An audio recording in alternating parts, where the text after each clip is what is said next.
Good afternoon, everyone. Welcome to our FCC podcast with our friends and partners, Miami Community Newspapers. We're super excited to be here, and we have an amazing guest today. We have Thomas Overby from Chick-fil-A at River Landing, owner and operator at Chick-fil-A River Landing. We have the man, the legend, and such a privilege to have you here because you've been a partner for so many years. So please give a hand to Thomas. Yeah, thank you so much for having me. It's a pleasure. I'm excited. Thank you so much. And I wanted to share a little bit about what does FCC do. FCC Fútbol con Corazón. We're a nonprofit organization that utilizes soccer to prevent and solve the world's problems. So we focus on community needs. And since day one, we started operating in South Florida. We knocked the door of actually someone from Chick-fil-A came up to us. Then we went to speak to the Chick-fil-A at River Landing. By the way, those of you who don't know where is River Landing, it's by the downtown area, the mall, right?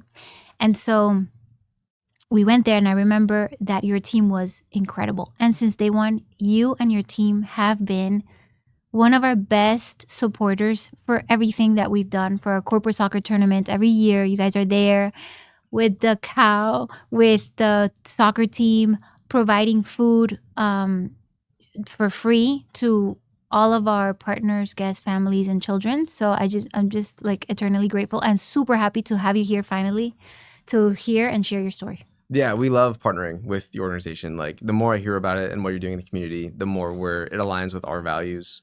So at River Landing, what's really important to us is creating an environment where everyone in the community is energized and feels like they belong. And this is very aligned with what you're doing. So anytime we can come along and support you, we're eager to. Thank you so much, Thomas. We're going to have you as one of our game changers this year, you and your team, this year at our corporate soccer tournament, April 3rd, Thursday night. So we're excited to have you there. Yes. It's going to be really cool at FIU, a night of celebration.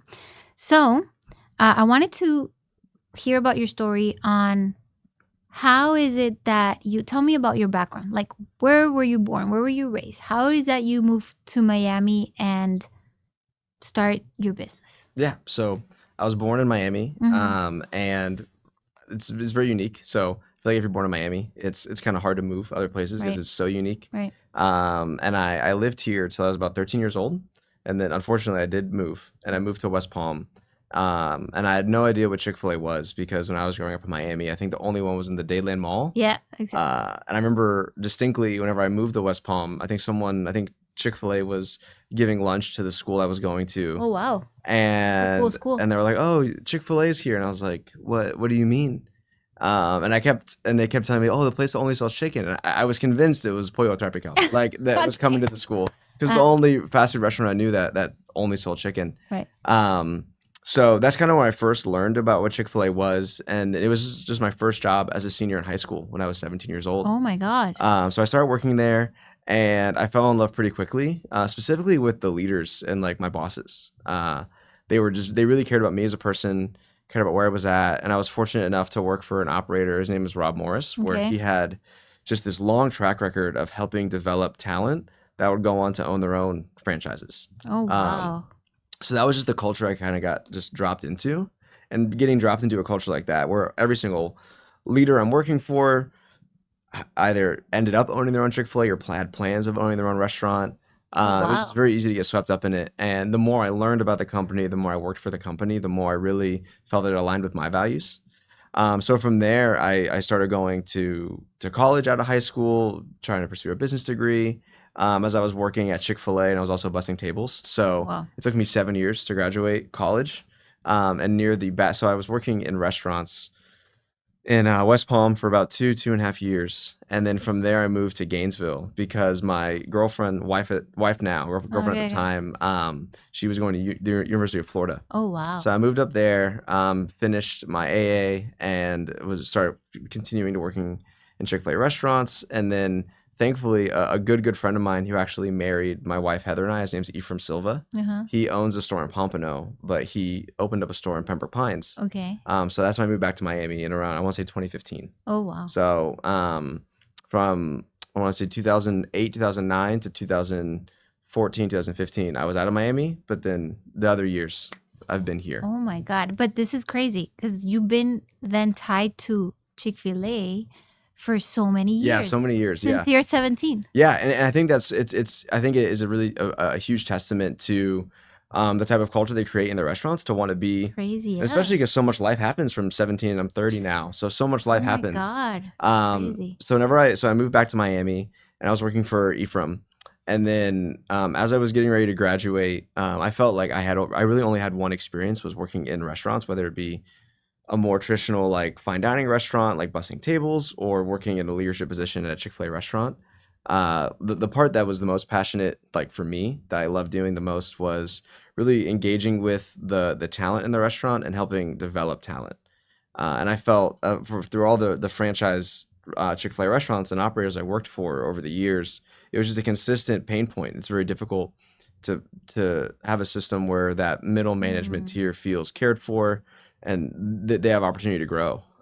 So I started my own leadership development consulting company as I was finishing college. I did that for about 2 years. It was called Building the Bench. Oh, wow. And then after that, after graduated college at FIU, and then applied to own my own Chick-fil-A franchise. Was selected. Which I've heard, Yeah. it's super complicated. Oh, yeah. Because it's a very intricate process and like there's like so many filters. Oh, yeah. Right. I think it was 2.5 years. Yeah. It took me just the application process to get selected. God. And there's other people I've heard 5, 6. It can take a really long time. Chick-fil-A is really intentional about Their leadership. Yes, and they really want someone that is not just looking to open up a bunch of restaurants, to someone that is going to be engaged in the community and care about building relationships with local organizations and nonprofits and making an impact. I love that. That is so cool. And it's just, okay, so Chick-fil-A has an amazing business model, but I know, and in different departments that they've studied it, but the focus on leadership development and human capital and like investment in human capital is one of the best ones in the nation. So I'm so happy to hear that. I had no idea of how involved you were since you were 17 there. So I'm sure you've seen an array of, I'm sure you've had amazing leaders, amazing mentors. Maybe you had some environments where, you know, you learned a lesson here, you learned maybe what not to do. What not to do. Yeah. Who to hire, what not type of people to hire, etc. So growing up, what made you realize like I really like food? Because it's like a mix. You like the ability to connect with people. Food is the excuse, right? Yeah. But you also love to leadership development. Yes. So what sparked you kind of like, you know what, this is what I'm really going to pursue? Like what was the moment that you're like, this is my thing, this is my calling? I think the moment that I really knew was when I was doing the consulting. Because up until that point, I'd only ever worked in teams, on teams, and like with teams being in the restaurant. But this was something that starting the company, I was by myself for most of it, finding clients. And I felt that one thing I was really missing is like offering entry-level jobs. I feel like there's having a great first job and a great first leader to set the tone for really like, you learn a lot of what you should and shouldn't tolerate from your first boss and what it means to have a good boss and a bad boss. And that can stick with you for so long, and it can take so many bad bosses until you finally break that paradigm that you grabbed from that first leader you had. So doing that as the consultant, I realized how much I missed when I was doing that in the restaurant and leadership positions.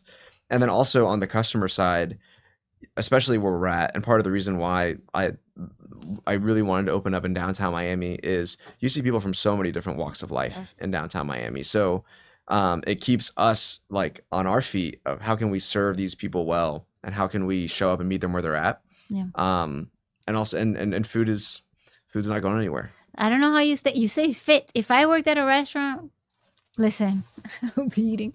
I wouldn't be able to be fit at all at a restaurant. So I don't know how. There's definitely a learning curve. There's some that you can definitely see where people are at in their journey at Chick-fil-A based on. If I would be working there, I'll be and my kids. Oh my God, they're obsessed with Chick-fil-A. They go there once a week. But so this is the thing. I love this conversation because this topic is so important and very, it's rarely discussed. Mm-hmm. And for example, at FCC, we have a pillar which is called the FCC pathway, the FCC Youth Leadership Program that we have. And it's an investment in education and youth workforce development. And it's a partnership that we have with Miami-Dade County Public Schools, where we have kids, 14 and up, to come in the leadership journey. So it's like a pipeline where they can either come and serve as volunteers, interns, or paid staff. But it's like you literally start as a volunteer. Mm-hmm. You get community service hours, then you become an intern. After you become an intern, you might become paid intern. And after, then you become an assistant coach or an impact coordinator. And the beautiful thing about that, it's not about if they know soccer or not. What we do is, if we teach them all these soft skills that unfortunately, they're not the harder skills nowadays. Yeah. Like all these soft skills of like how to speak, public speaking, or even how to speak to your teammates, or how to deal with conflict, how to deal with a uncomfortable conversation. These things are not taught enough. And what happens is, all these kids are getting all this knowledge and for math and reading and whatever, but you put them in a position for their first job and they're super awkward. Yes. Some of them they cannot have eye contact. So their body language, tone of voice, facial expressions are completely off, do not align, and then they cannot advocate for themselves to progress in whatever company they're working at. So you have a lot of disconnect nowadays. Mm-hmm. So if we have leaders like you that are synchronized and like, okay, let me build a platform where they can feel safe, they know the clear expectations, and they can grow within the ladder or within the ecosystem of Chick-fil-A, where they can attain these leadership skills. I think that is incredible, and we need more of that, more of those business models. Because, and with this, I'll make the final point. I do feel like my first job was traumatic. It's usually great or miserable. Oh, it was horrible. There's very few in between. It was horrible.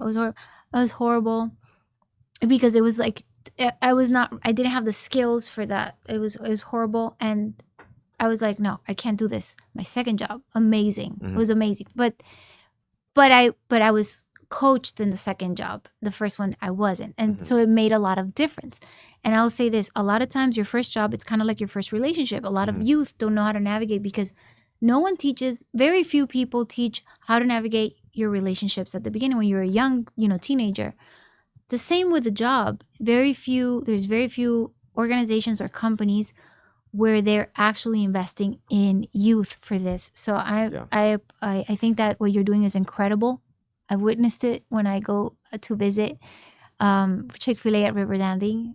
Like the cashier, the person that takes the order, the ones that are cooking, the operator, the community engagement person, like you guys, it's like this vibe energy that you give, and I think that is beautiful, and I love that you invest in young adults, youth. We super appreciate it because we work really hard, and the more I feel like the more time goes on, the more we realize that is really the only thing that we need to do well, and everything else will kind of fall into place. And I loved what you mentioned about those soft skills, because there's so many soft, like one of the things that we've done, like we've kind of skipped a step accidentally in how we develop some of our talent, especially the younger talent, where we kind of assume some of these soft skills or these human skills are there. And then we see these performance issues crop up, and we're trying to understand what's going on.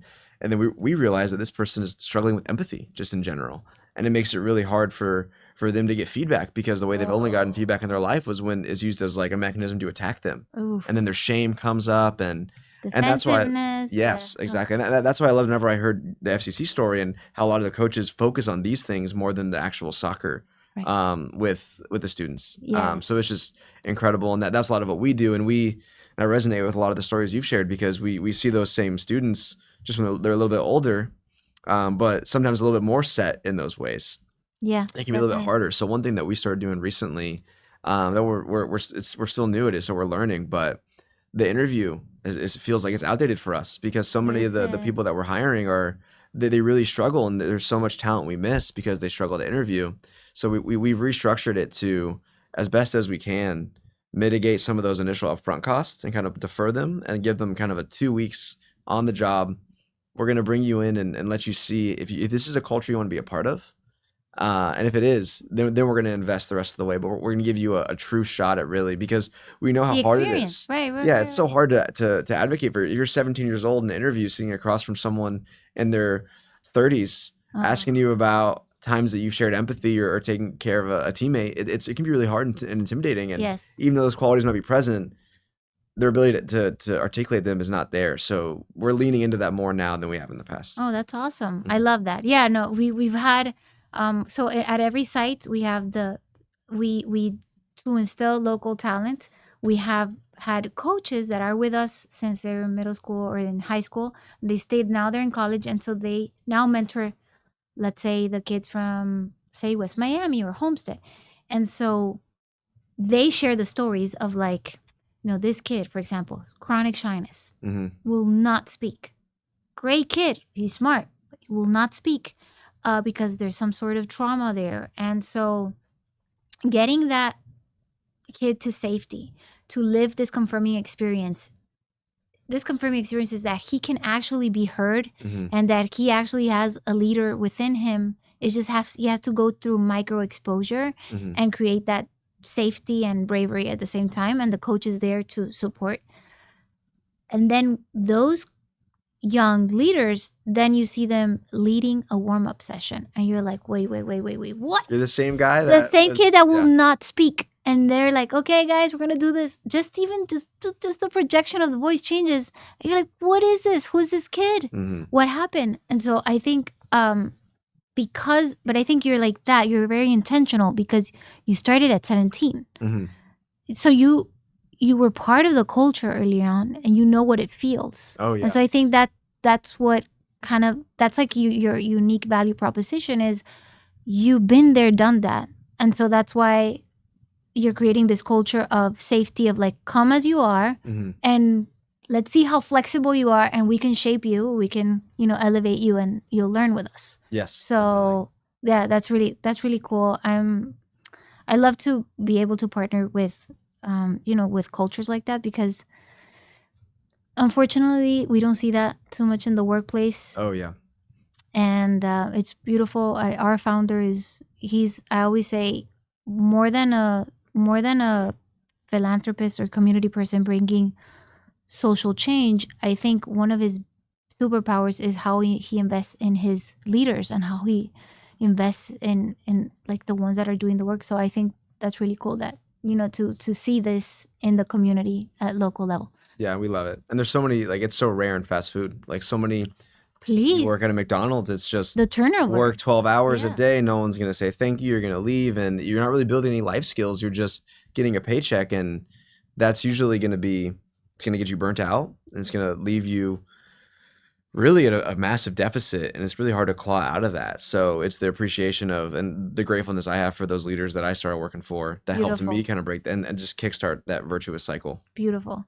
Yeah, it's such a missed opportunity, right? And Mhm. so that's why you guys are different. So I want to ask you, can you share with me, because of the experience you have, what have been the two or three most difficult moments in your life? It could be business, personal, could be, and those moments, like, kind of like, who came in, or if you had a mentor or something where you were able to navigate those challenges in a way that it wouldn't break you. Right. Yeah, let me think about that for a moment. So the one that stands out immediately, I want to say it was probably 2 years ago in December. We were shut down for 2 weeks due to issues with our grease trap, and there were some things that were like missed and miscommunicated, Okay. and it ended up leading where it was functional, but according to the permits had a different spec than what was actually there. Okay. And it was because we had over 100 people that have a job that, Oh my God. so we ended up paying them. So I ended up paying them for the 2 weeks ended up being shut down, and it was really difficult. It was like every day, just phone The calls, stress. time in the city, really trying to figure out like what it is, how can we get open as soon as possible. And one thing that was great to see though in that time was just the team come together, because we were paying them. We would just find ways to, like, okay, let's go pick up a beach. Let's go serve food to the homeless. Like, let's give back to the community. It's like we're paying you to be here, even though you're not serving chicken, but we can still do the same thing that we do when we're open, Exactly. whenever, just in the community, and Serving that's why we others. love being where we're at, because the needs everywhere in downtown Miami. There's so much need. So it was a really challenging time, but I do think navigating those is beautiful. just trying to focus on what you can control and making the best out of it, and really like having those emotions, like not like stuffing them, but like, okay, like this is really challenging, this is hard, but how can I bring the team along to help me Of navigate course, of through this, course. which is great. And a lot of those people I actually have in my bag. I think there's close to like 30 people that have been with us since we've been open, Oh my that we're like God. inviting to like a dinner, just to celebrate just the time they spent with us. So just reflecting back on that time, I don't know if I'd be able to do it. I know you said a mentor, but a lot, like I really do feel that the team is like we really do help each other.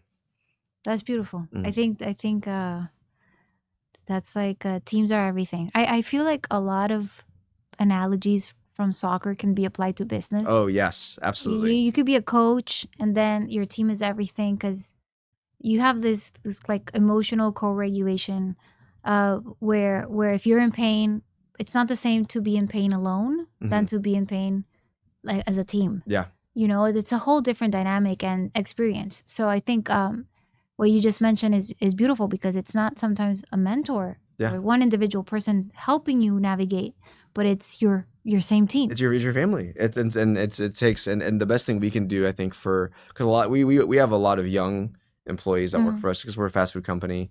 We still have a lot of people that are of older, course, that are adults. It's a little bit easier to have these conversations with them. of course.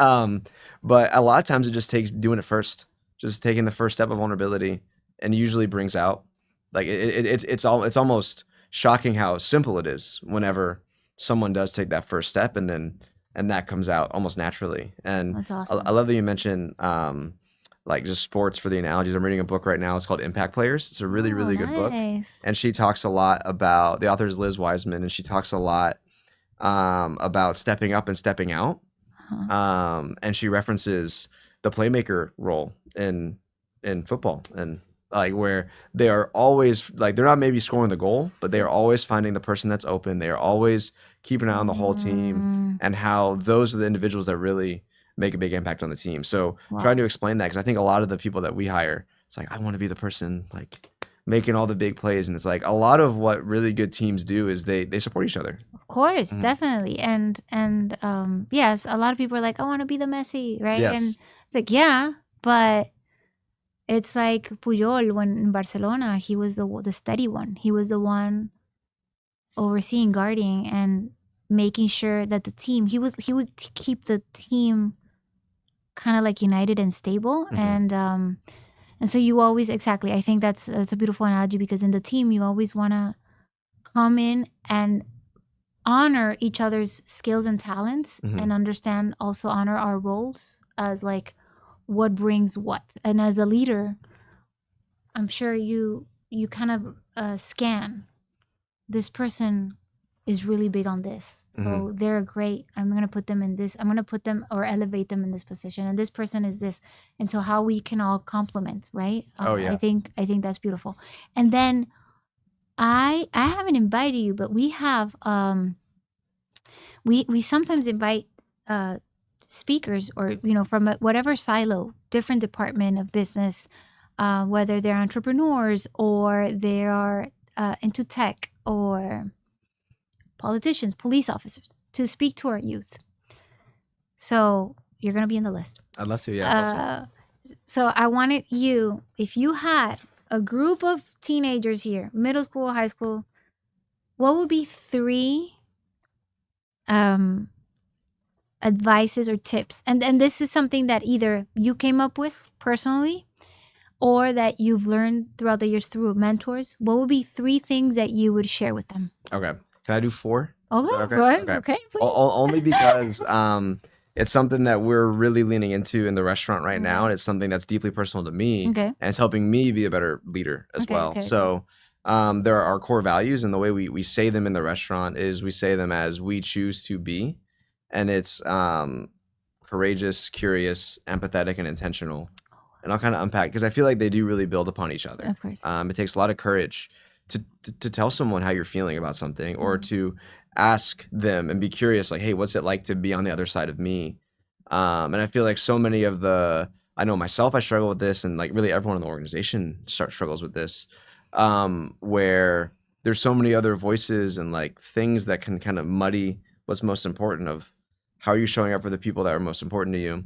And then once you've really walked through those first three, being courageous to start the conversation, curious to learn, really feeling what it's like to feel like to be on the other side of you, and then all that's left is just, are you going to do something about that now? So those are the things I feel like, if it doesn't matter what you learn, if you're not going through those steps when you're in your interpersonal relationships, it's going to be very difficult for you to build connection with people, and no one's really interested in following you if you're not going to connect with them.